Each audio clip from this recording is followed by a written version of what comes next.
Okay,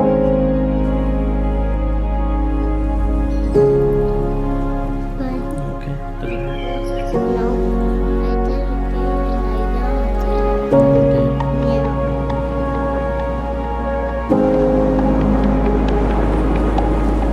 Yeah.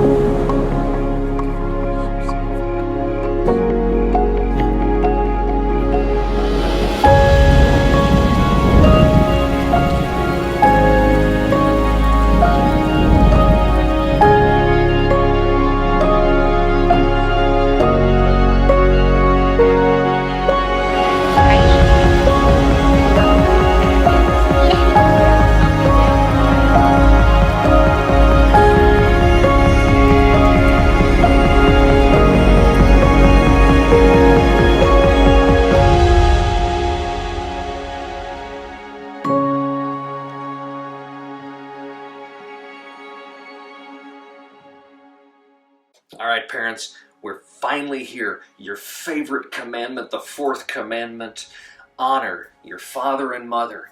What a great one. Hey, kids, you gotta pay attention. You need to honor your parents. Do what they tell you. Don't drive them crazy. Why is that an important one? Well, what's interesting is we've shifted. The first three commandments have been focused on our relationship with God. And now we're looking at our relationship with each other. And interesting, God begins that conversation focusing on the family. He begins the conversation suggesting to young people, hey, your parents deserve honor. Not if your parents give you this, that, or the other, do they deserve honor. Not if your parents are the best parents in the world, do they deserve honor. Not if they're even decent. No. Your parents deserve honor and obedience for simply being who they are. They're your parents.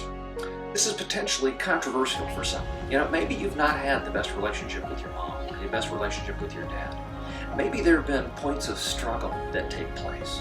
Maybe you as a parent have levels of guilt with how you've approached certain things in life. You know, notice that the prerequisite here is not how good of a parent you are or that you had, but simply the way God has set up and designed that foundational relationship.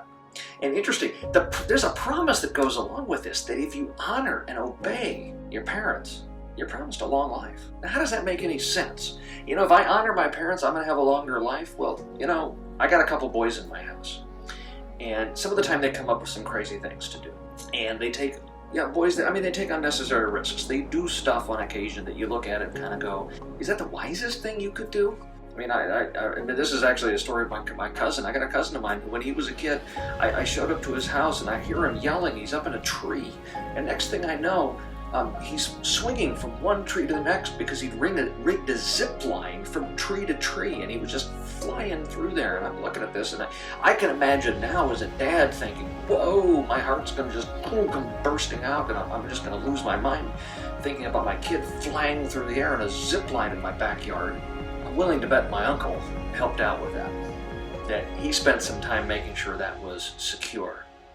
Because knowing my boys and knowing my cousin, he'd have tried it anyway. So what is the purpose of the parent? The parent comes alongside, and the reason why honoring and obeying helps us with a long life is because some of the time we're that curb. We kind of reshape things a little bit and kind of say, hey, how about we try it this way so that you don't actually hurt yourself? So that you don't actually go flying out of the driveway, down the street, into traffic, and get yourself hurt or killed. This is what parents are for. We help to guide and to shape and to encourage maturity. Even at my age, I'm still hearing things from my parents as they help to guide and to shape me as I experience life as a parent myself. Again, what a fantastic solid ground upon which, for all of society to develop, God established the family as that foundational building block. And we'll continue to explore how that foundation builds as we move through the rest of the commandments.